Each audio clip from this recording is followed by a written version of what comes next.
Hi, it's registered dietitian Jacqueline Gomes, and today we're going to be talking about how to measure your food appropriately if you're tracking your calories in a food logging or fitness app. So you just need really some basic kitchen equipment to be able to do this correctly. I just have a couple of measuring cups, a half cup and a 1 cup, a couple of measuring spoons, and a food scale.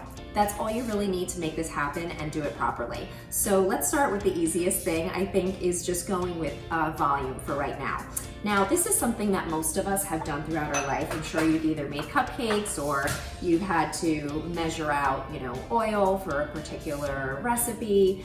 Whatever it is, this principle, it applies to this as well. It's really no different. So let's start off with something simple like a little pasta. Let's just say your meal plan calls for a half cup cooked pasta at lunch or at dinner, whatever it is, right? So you're really just gonna portion out your cooked pasta into your measuring cup. It's okay to kind of pack it in there. I mean, it's not gonna make a huge difference if you have 1 or 2 less noodles in there, but that's your half cup. Pour it into the plate that you plan on using for your meal, and you're good to go, right? So now let's look at rice. Rice is another carbohydrate that you might enjoy. As a matter of fact, we're having rice for dinner tonight. So just have your family style rice here. You're just gonna pour it, again, place it right into your measuring cup, just like this. And just kind of, take off any excess off the top. That looks good to me. Pour it into your plate, and there's your rice, all portioned out and ready to go.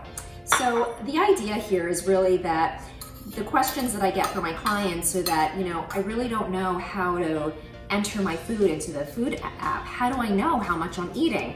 Well, this is how you know how much you're eating. You've got to weigh it out, or measure it out. So another example is the vegetables. Now with the vegetables, I always tell my clients, it's not that I don't want you to have more than a certain amount, or not that you're limited to just a cup.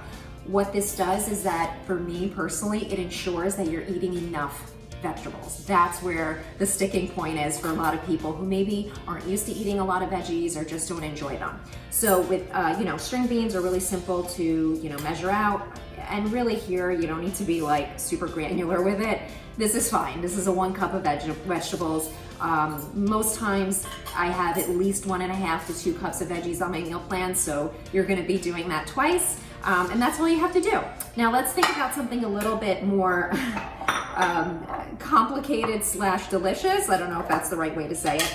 So a lot of us struggle with portioning out peanut butter appropriately because it's so delicious, we just want more of it.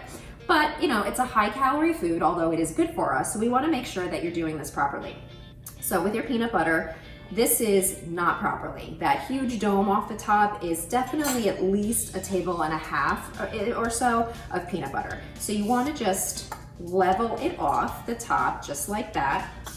And now that's your 1 tablespoon of peanut butter, okay? Same thing, I'm just gonna put that back in there. Same thing with, let's say, cream cheese. My kids love cream cheese. I don't portion it out for them, they're little. But if I was managing my weight, I certainly would.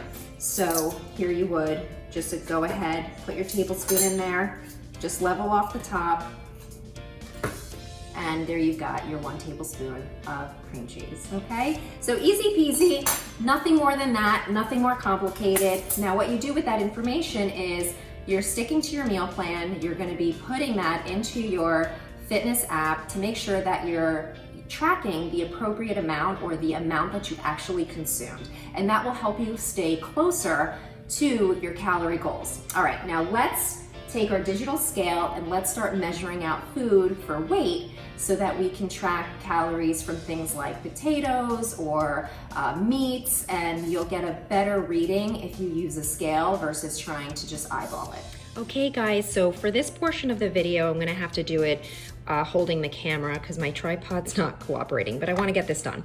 So here's our food scale. We're gonna just turn it on, and you'll see that mine just automatically goes to ounces, and that's what I use when I measure my food, and that's what your meal plan will show. So that's what you wanna make sure is your units are always in ounces. So we're gonna start off with something really easy. I'm gonna start off with my sweet potatoes, which I love, and let's say your portion is 4 ounces. So you're just gonna be adding those on until you see that number 4. Okay, 3.5, I can get more. 4.7, I went over. All right, so now you just take off 2. Well, that was perfect. So that's my 4-ounce portion of sweet potatoes, okay? Easy peasy. Now let's go to something a little heartier. Here I have some cooked turkey that I'm actually having for dinner tonight, and I'm gonna be serving that over rice. So if I want my 5 ounces of turkey, now there's a little bit of liquid in here, so I'll just kind of drain some off.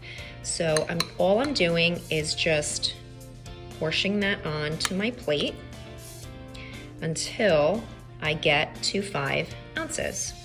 And I think you'll be surprised it's actually more than you might think, you know. Okay, 5, there we go. So now I have my 5 ounces of turkey. Now, if you're a stickler for accuracy, you'll see that 4.9 and it'll bother you. So just throw that little bit on and now you have 5 ounces, really simple. So, you know, measuring out anything that is weight-based is gonna be really simple. Now, when you take that plate off, it's not gonna go back to 0. So you always have to zero out your scale to make sure you're back at 0 to get an accurate weight. Now, we're gonna be looking at walnuts. So again, you gotta zero out anytime you put something on your scale. So I'm gonna have 1 ounce of walnuts for my snack today. So I just want that to go up to 1 ounce. There we go. 1 ounce of walnuts, and now I have my snack for this afternoon. Okay, so that's how you measure any type of food that requires a weight. It's really, really simple. And if you wanna go back to 0, you just press your scale again. Most scales have this function where it'll just zero out when you press it. So there we go. So you always, when you're starting new, you always wanna make sure that you go back to 0. You're all set. All right, that's it, guys. I hope that you got some good information out of this lesson, and I will talk to you later. Have an awesome day.